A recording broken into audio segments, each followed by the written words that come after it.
बचपन और कहानियों का एक अलग ही नाता है। ये कहानियां ही तो हैं जो जिंदगी की छोटे से छोटी सीख बड़े ही सहज और सरल तरीके से दे जाती है और इसी सीख पर निर्भर करता है बच्चों का व्यक्तित्व। इन कहानियों का जादू ही है जो बच्चों को जीवन पर भूलने नहीं देगा कि जिंदगी में नैतिक मूल्य का होना कितना जरूरी है। दोस्तों, आज हम एक नई कहानी सुनते हैं। धूर्त बिल्ली का न्याय की कहानी। बहुत पुरानी बात है। एक जंगल में एक बहुत बड़े पेड़ के तने में एक खोल था। उस खोल में कपिंजल नाम का एक तीतर रहता था। हर रोज वे खाना ढूंढने खेतों में जाया करता था और शाम तक लौट आता था।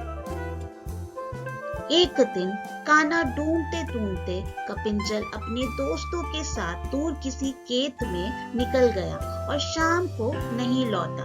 अब कई दिनों तक तीतर वापस नहीं आया तो उसके कोल को एक खरगोश ने अपना घर बना लिया और वही रहने लगा। लगभग 2 से 3 हफ्तों बाद तीतर वापस आया। खा खा कर वह बहुत मोटा हो गया था और लंबे सफर के कारण बहुत थक भी गया था। लौटकर उसने देखा कि उसके घर में खरगोश रह रहा है। ये देखकर उसे बहुत गुस्सा आ गया और उसने जलाकर खरगोश से कहा, ये मेरा घर है, निकलो यहाँ से। तीतर को इस तरह चिल्लाते हुए देख खरगोश को भी गुस्सा आ गया और उसने कहा, कैसा घर, कौन सा घर? जंगल का नियम है कि जो जहाँ रह रहा है वही उसका घर है।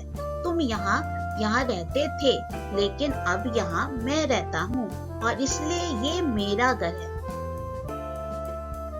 इस तरह दोनों के बीच बहस शुरू हो गई। तीतर बार बार खरगोश को घर से निकलने के लिए कह रहा था और खरगोश अपनी जगह से ठस से मस नहीं हो रहा था। तब तीतर ने कहा कि इस बात का फैसला हम किसी तीसरे को करने देते हैं। उन दोनों की इस लड़ाई को दूर से एक बिल्ली देख रही थी। उसने सोचा कि अगर फैसले के लिए ये दोनों मेरे पास आ जाएं, तो मुझे इन्हें खाने का एक अच्छा अवसर मिल जाएगा। ये सोचकर वह पेड़ के नीचे ध्यान मुद्रा में बैठ गई और जोर जोर से ज्ञान की बातें करने लगी। उसकी बातों को सुनकर तीतर और खरगोश ने बोला कि ये कोई ज्ञानी लगती है और हमें फैसले के लिए इसके ही पास जाना चाहिए। उन दोनों ने दूर से बिल्ली से कहा, बिल्ली मौसी, तुम समझदार लगती हो, हमारी मदद करो और जो भी दोषी होगा उसे तुम खा लेना। उनकी बात सुनकर बिल्ली ने कहा, अब मैंने हिंसा का रास्ता छोड़ दिया है, लेकिन मैं तुम्हारी मदद जरूर करूंगी। समस्या ये है कि मैं अब बूढ़ी हो गई हूँ और इतने दूर से मुझे कुछ सुनाई नहीं दे रहा है। क्या तुम दोनों मेरे पास आ सकते हो? उन दोनों ने बिल्ली की बात पर भरोसा कर लिया और उसके पास चले गए। जैसे ही वो उसके पास गए, बिल्ली ने तुरंत पंजा मारा और एक ही झपटे में दोनों को मार डाला। कहानी से सीख। इस कहानी से हमें ये सीख मिलती है कि हमें झगड़ा नहीं करना चाहिए और अगर झगड़ा हो भी जाए तो किसी तीसरे को बीच में आने नहीं देना चाहिए।